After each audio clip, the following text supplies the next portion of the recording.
I said I'm going to do like a search on Google how much Seb and Spencer are worth from hashtag. So anyway, it's funny. I love it. This is so awkward. No, it's not. It's golden.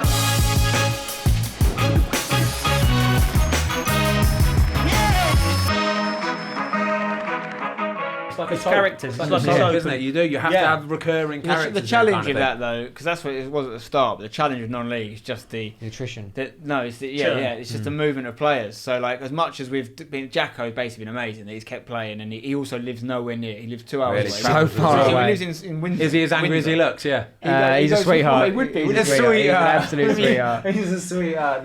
He drives 2 and a bit hours every you, session. So he could have put his hands up and quit any day, and no one would have judged him for it. But he's kept going, absolute legend, even after the leg break.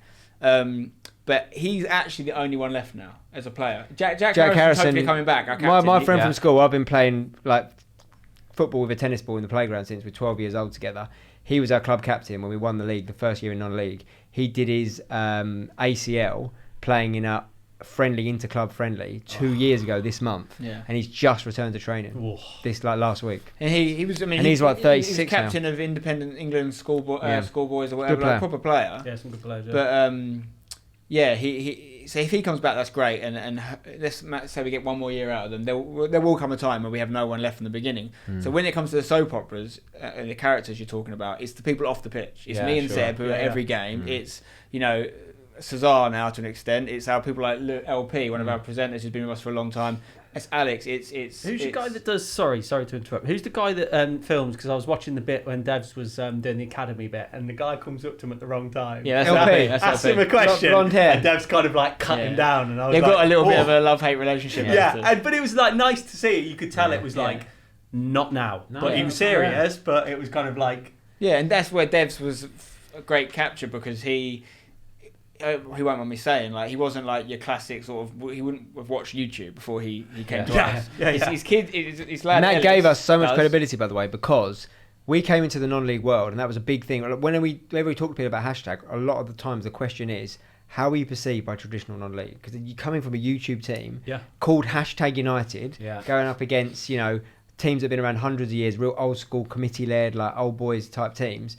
And we were perceived exactly the way you think we would be. However, when you have a manager like Jay Devereaux, if they're like, well, he's from our world, if he's getting his name to it, there must be something which gives us maybe half a door in. We're throwing money at him. Do you know what I mean? People just find the easiest possible route to explain it in their heads, in which they always think is money. Like, and we do have money. Like, we're not hiding away from that. We have great sponsors, which is what Sebs does a great job at bringing in for the club.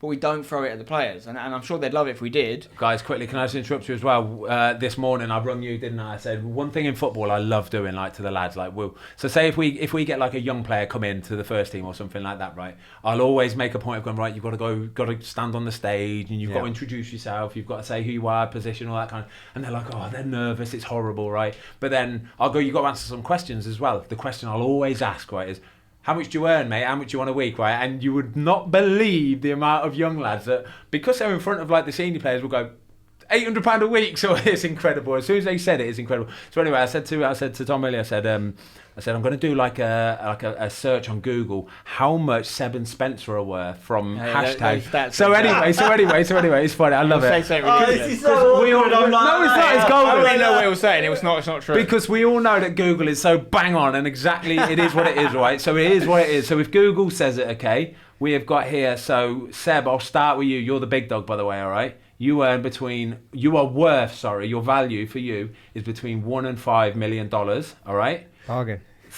Big bro. So he's value as a footballer. No. That's how much money he's got in the bank. All right. So you've got between as a golfer. $1.5 and $5 in the bank. You have.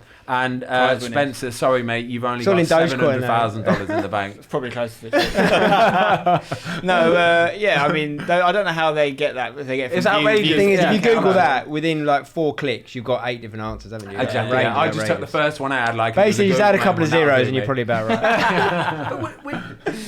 Like, go back to the credibility thing though. So, do you have much resistance? Is there much kind of like... Well, we had a couple of big wins early on. So like we're very fortunate that the whole show is able to happen to the scale it does because of some of the partnerships we're able to do, because of how much support we get from the audience, right? So that brings a lot of opportunity. And one of the ones that brought early on by Football Manager was they were going to make a version of the game, because their game stops at a certain level, way above where we play, National right? League, but they made a version of the game that put every player in our club, in our league, into the game. Just your team. So all of our opponents, every player in the opponent. league. So they basically, all our opponents, all of a sudden, were in Football Manager because we're in the league. So straight away, all the players are, that's pretty cool. That's not bad. That's super so cool. little things like that. But then devs has always been big from the very beginning.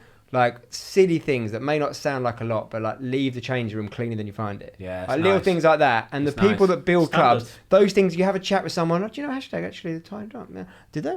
Okay, interesting. Carries So away they, that, you over a know. number of years, Yeah. they're starting to, and there's not anything to like, And sing word and will get dance out. about. No, it doesn't matter though. It's We not, just it's try and do the standard. right things. Word I will think get anyone out, that they're a takes the good time bunch. to like literally see what the team is like with people, like you always say it. They say hashtag United, well, it's just a team of mates. Isn't that how every football club ever started? Yeah, for sure. Isn't Yeah. that how every club ever Like started? we're West Ham, Thames Ironworks, people that worked in a factory together. It's like we're people that have been people that actually created the club, people that worked on the internet together. That's just called hashtag because we're on the internet and social media rather than Who thought the a name? factory. Where'd the name come from? The name came from actually when I worked for another YouTube channel called Copper 90. Yeah.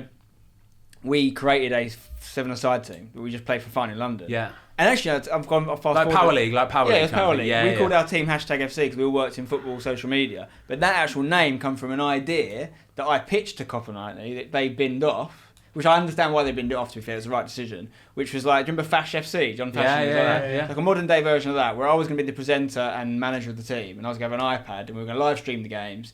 And on Twitter, you could tell us what we wanted to do. Subs and stuff. This is like 10 that. years And you ago. use the This is hashtag. incredible. This is Yeah. only starting to just happen, by the this way. has Now, happened, isn't it? yeah. I think there's one team, isn't there, where I heard it on the radio last year, where there was a team where that you can literally vote for. Quite a few teams have tried it. It doesn't work. Gravesend and It's, Street. it's carnage. It's absolute Gravesend carnage. and Street did try it with something called My Football Club about 10 years ago as well. Not with Twitter and live streaming, but you were £60 a year member and you could vote for the team for the lineup on the weekend. It's an awful way to run a football club. Of course it is, We yeah, were trying but to create a yeah. content show. It was a Sunday team, what we were doing in this series.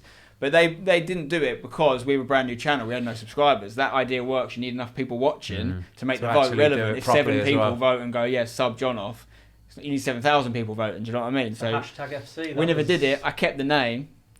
Personally, 7-a-side team, hashtag FC. Then we needed a name for this. We added the United in there for a couple of reasons, really. One, we thought it sounded better, and two, maybe because of West Ham. Just one reason. Also, it was to differentiate from this thing, just in case Copper came up, for Yeah, sure. yeah, down the line. Which it wasn't, because the idea was completely different. Thanks for listening, you lovely lot. I hope you enjoyed it. The full version will be dropping this Sunday on the Fozcast podcast YouTube channel.